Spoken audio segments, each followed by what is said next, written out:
Welcome back to the farm. It is 21st of March 2024. We've been married 4 days and we are today getting our IKEA delivery. So I'm going to have to wait at the farm for IKEA to come all the way from Lisbon and deliver our very large IKEA order. We're going to have beds and a sofa and kitchen equipment and mattresses and a wardrobe and all that kind of good stuff that's going to turn up for us. So we're going to spend a lot of time tomorrow building it, which then means we can actually stay in the farm. So it's a fantastic day with lots to look forward to. Also today we bought a strimmer yesterday, and so Paul is going to do a lot of work on the land today. While we're waiting for our IKEA delivery, he's going to start doing some strimming because we are very, very overgrown. I'll just show you now. We're very overgrown. The grasses are up to kind of knee high. That's not going to be for Paul to do strimming on though. One of the farmers locally who used to look after this land, he's going to come and do the strimming for us. So that's happening on Saturday. And then also today we've got João, who used to help out on the farm. He's going to come over and start helping us to prune the olives. He's going to teach us what we need to do. So we've also bought the tools for all of that as well. So as you can see, our olives are particularly bushy, and the thing is, if you don't open out the insides of the olive tree, the sun can't get into them and produce fantastic olives. Olives will still be produced, but they're not the best quality, so you have got to open up the branches. So that's another big task for us. Don't know how many we'll get through on this visit, because we're only here until Easter Sunday, but we'll have a damn bloomin' good try.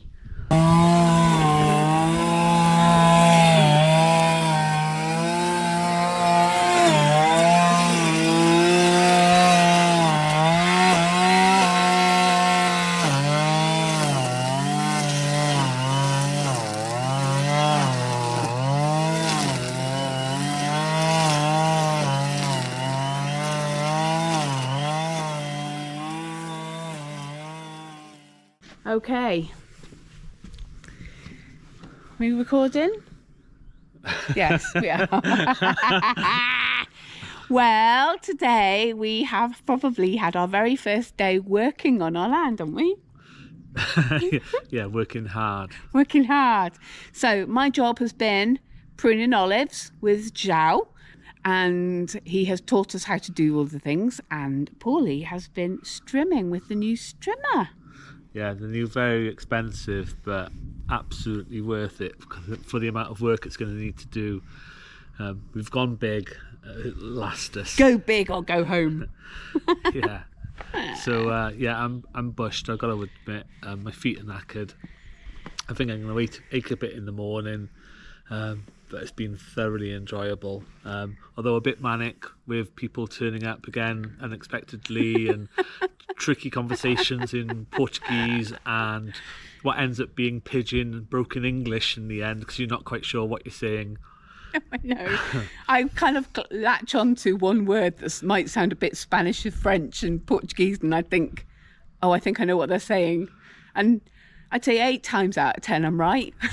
We figure it out, don't we? My word of the day probably isn't going to be of much use whilst we live here because it's Quinta and it's the name of João's dog. And other than talking to João about his dog or calling the dog, it's of no use. My word of the day is escada, which is ladders. Okay, that's a bit more useful. Right, okay, we're just about to go and walk around the land. We thought we'd take you with us because Paul has done loads of strimming and I haven't seen all the work he's done because I've been climbing up and down ladders, pruning the olives. So let's go for a little wander. Let's walk slowly so it makes it look like I've done loads. Okay. Okay, do you need to switch it to face... There we go. Is that as simple as that, is it? Yeah. I thought... Off we go. So we have big brother, little brother, longhouse. We're walking between them now. You see this has been trimmed. Look how high it was. Okay, we're now walking down. This is the place that's going to be our dining area eventually. Oh, that was a good thing that happened today. The architects phoned us and they're coming to see us next week. So this is a beautiful view when the sun goes down. The sun's going down, setting just now. So we're looking west basically at the moment. Obviously. Okay, rightio. So Should I we think edit that bit out? no. So I saw that you went down the hill. Oh, that's a big hole, isn't it? Yeah. What was that for? I don't know, but the stones we need to pick out of there. When this all dies back, and when we're here properly, I can then start picking the stones out of which are lying around and out of the ground, pick them out of the way so they don't hit the bush cutter on the strimmer anymore, and they can be used to help redo our walling. Okay. We've also got Joao, the tractor, coming round on Saturday? On Saturday Sábado. at 8 AM. At 8 AM, oh my god. Early start. With a bit of luck, we'll be staying here by then because the IKEA order didn't turn up today, much as I introduced you all to it earlier on, but that's what the day was going to entail. But no, we're on Portuguese time. It means that you put in a delivery for today and it arrives tomorrow. This beautiful tree in bloom is our peach tree. That's what picture this as it is anyway. How pretty is that? Whatever it might be, it's got beautiful blossom, although it didn't really produce any fruit last year, and I think it might be basically being outcompeted by the cork oak tree next to it for water, but it'll do what it can do. We can give it some love because it's right next to pigsty, so pigsty's gonna be our cut flower garden. So anyway, oh my god, you've gone a path all the way down. So it's a bit of a path so we can make our way down towards the river. This is fab. I feel like we're on a road. We are technically. This is the old public road that used to go from here to over there. From here to over there, over the other side of the valley. Woo! Down we go. Oh, you've been a long way down here. Can you hear the birds? I can, yeah. I'm not sure if people can hear it on the... Everybody's tweeting. When I was pruning the olives earlier on, I found what I thought was like a little bit of moss at the top of one of the trees, and it turned out, I picked it up really carefully, it turned out it was a nest, and it had a little egg in it, and it was white with orange spots. So I carefully put it back where I found it. I hope I haven't disturbed the parents, and I hope they go back to it. Down we go.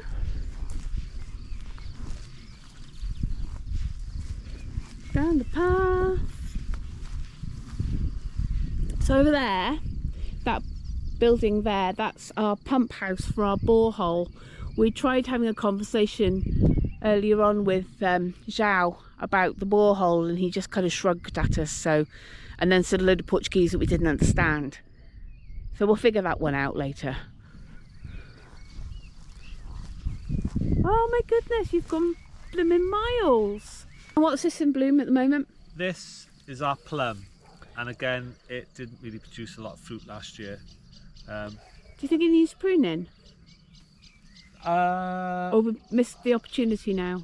Missed the opportunity now. I think we'd leave it alone and see what happens. The other thing we've got here is an old citrus, which is really struggling, and we're going to have to ask for some advice on how to basically see if we can get any life back from it. I'm loving the fact the woodpecker's got a hole in it though. Yeah, that's antisocial behaviour. I don't know if it's just had it really, and I don't think it's going to come back. Oh, we'll have to keep it though, because somebody obviously lives in there. Right, where else are we going? Notice how I just said we're going to have to keep it because somebody else lives in there. Oh, I'm glad we made the joint decision.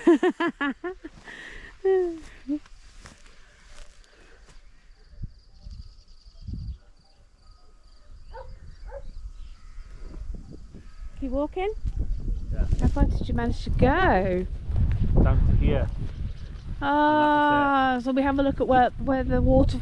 So this is like a little water flow thing that comes from the main road, and comes all the way through our land when there's rain. We haven't seen it in action just yet, but it'd be interesting to see what happens and how much water actually comes through. Looking by all the debris here, it probably gets quite high. Because when it rains in Portugal, it rains. Yeah, wait, is it? Why are you capturing the floor? Yeah, you're there. You're in the photo. Oh, right. It's not a photo. Right, you're in the video. Yeah. This part here, we just need to probably dig it out a little bit more and create a bit more of a water channel, because it's finding its own way at the moment, and it's just really, essentially all it's doing is cutting things up. But I love where this little bit of wall where it comes down and through, and there is a channel further on, so that's fine. It's just this kind of 10 to 15 metre area. And the other thing I noticed today is over here there's almost like the beginnings of another little bit of water channel as well. And I don't think it's not a spring or anything like that. I just think it's just where enough water kind of makes its way down to that spot for that to be a bit of a boggy area. I don't think it's anything more than that. Okay. But you can see from the reedy type things in it that it just changes what it is a little bit. Up here, most farms around here have their own boulders. We're in a bit of a geopark, so we have our own boulders here, and we're going to make that area into a bit of a rockery with a couple of paths walking around it, so it'll be nice. Some rockery flowers and some alpines and things there.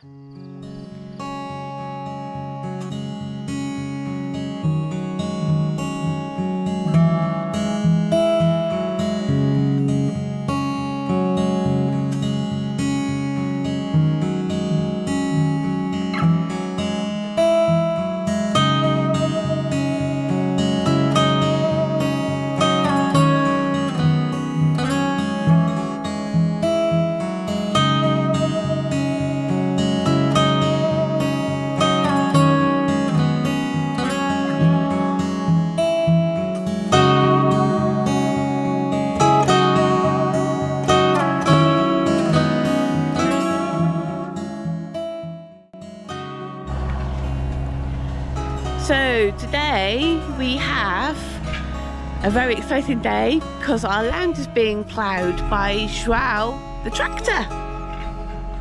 He's the tractor guy, he's a local tractor guy. We're led to believe that he used to do the land before. So I'm gonna do a little bit of filming to show you what he's doing.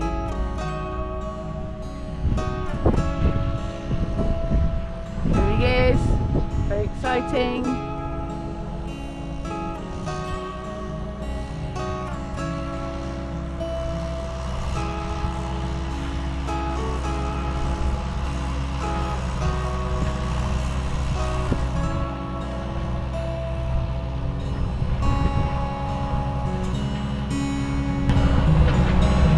And all of our olive cuttings for the past few days are getting mulched up as well by the plough to save us having to do a burn. And then we can see here what happens to the land afterwards. So you can see that just by dragging the plough through, he's actually churned up all the grass between each of the rows of olives.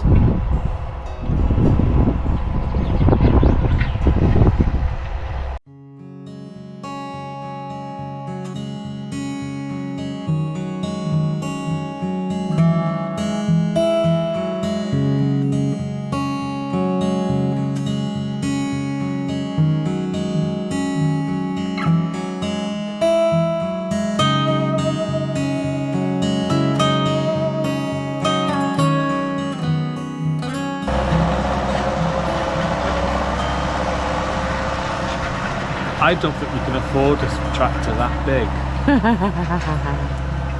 What do you think? Do we need a tractor that big? We need a tractor which is strong enough to plough and flail cut.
Going to show you around the house that we're living in just at the moment, so you get a really good idea of what we've got and how we've set everything up, really. So this is basically the first doorway that you'll see on the longhouse. And so you can just see down there, it goes all the way down to the bottom, and around the corner it goes back up to the top of the land. So then I'm just going to go around just now and show you what we've got. So here we are in the kitchen. So we're using this room as our kitchen just at the moment. We've got a lovely metal door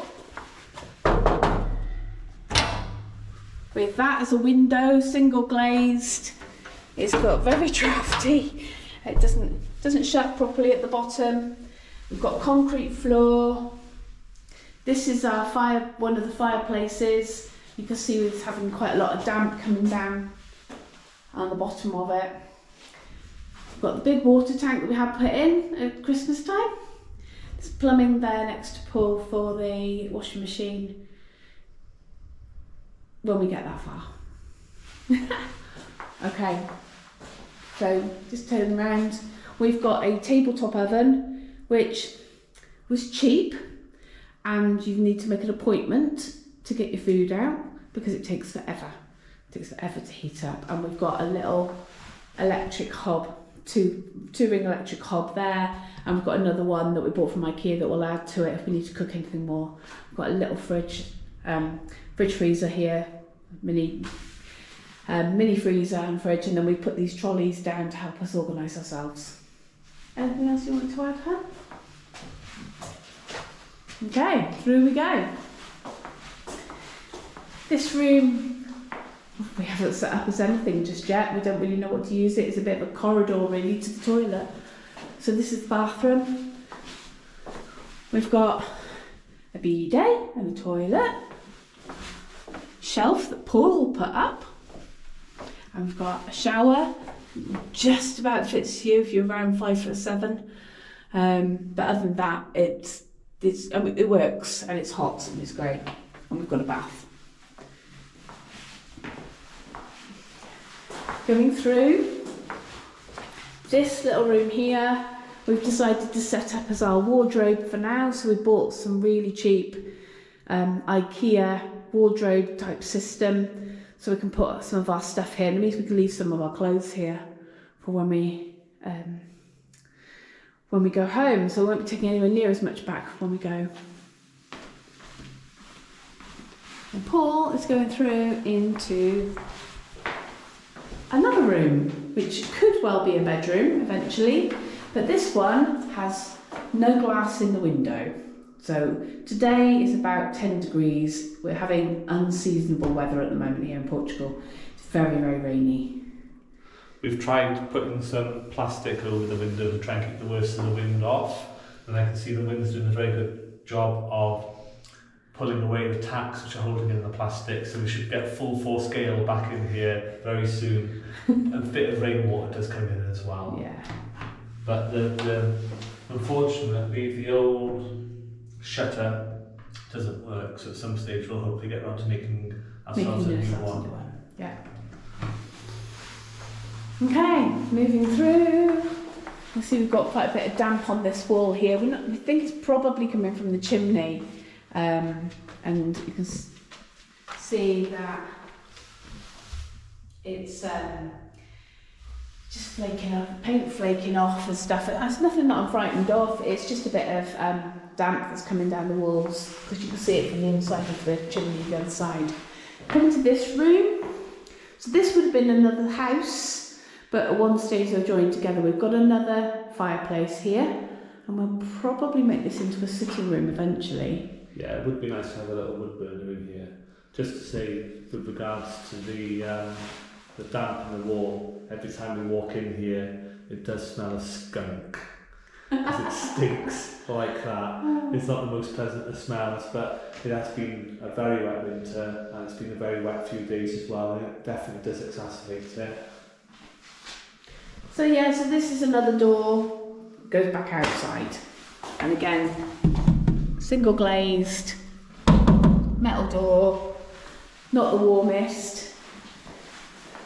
But hopefully in the summer, I mean, it gets up to between 30 and 40 degrees here, so it'll be a lot warmer. So we've made this our little snug area just at the moment.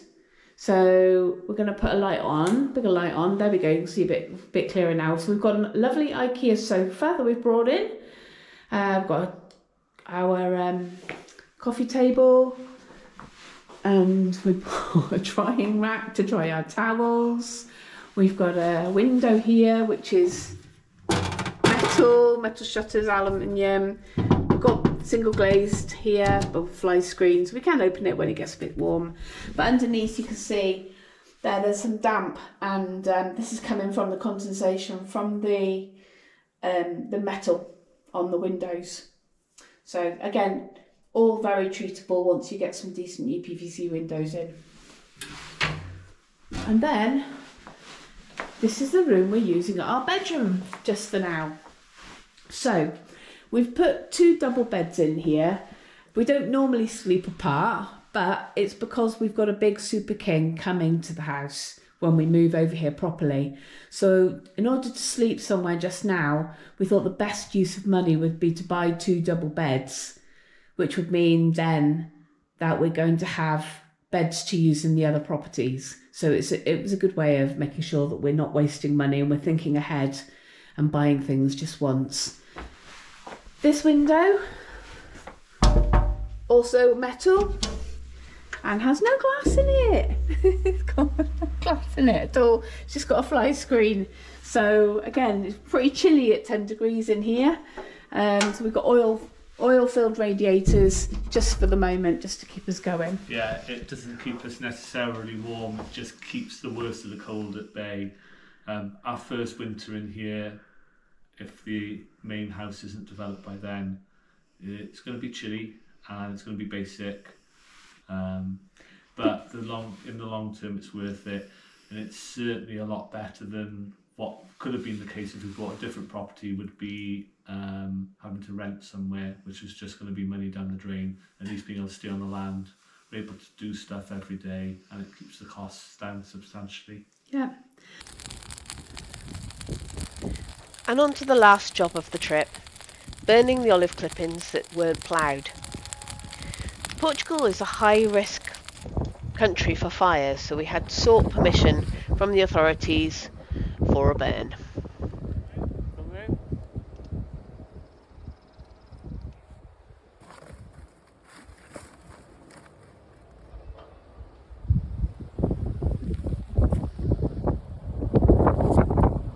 Clever, my husband, making a wind guard.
So this is the 4th fire we've had today, and our last one. We've had to notify the ICNF, local fire brigade, and ask permission to have fires on our land, and then you get assessed according to the amount of risk there is, and then you get permission to go ahead and have a burn.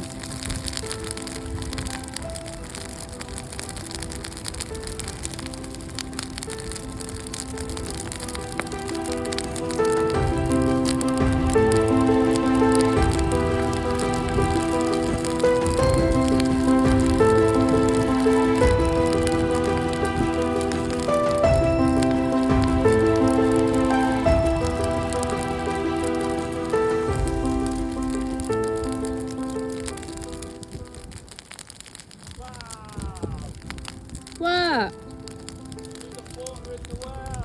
Hold on, I'm coming to see. So maybe it was just a very, very low water table. Wow! Look how full that is compared to how it was. Wowee! Complete with plastic bottle. Yay! You got water in a well. Well, we could easily siphon that off to put the fire out. Using what equipment? A hose pipe, I'm gonna get one. Add it to the list. We've got a well. Got a well. We thought it was dry. That's Wow. brilliant, look at it. So deep. I mean, how deep did you think it was before?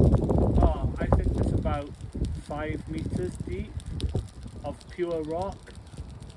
I don't think it can get much higher than that because I'm assuming it will seep out of the stones. It's a water table, isn't it? But that's where the water tables are. How much water do you think we've got in there? I mean, About 3 litres. Oh, heavens. can you remember how far deep it went before? No. We'd have to do the calculation that nearby veggies did where we put the string down it. with Yeah. knots. Wow. We have water up this end of the land. Anyway, right, we're going to sign off now, and we are going to go and get our tea, which I think is eggs from Susanna and Alberto's farm. That was yesterday. I think we've still got them tonight as well. I used them all. Okay, it's eggs from Lidl for tea on toast. Yeah, with a bit of cheese and a bit of ham. 'Cause Okay. I don't really feel like cooking, but I just feel like scoffing. Right, see you all soon. We shall do another video, I'm sure, in a couple of days. Bye. Bye.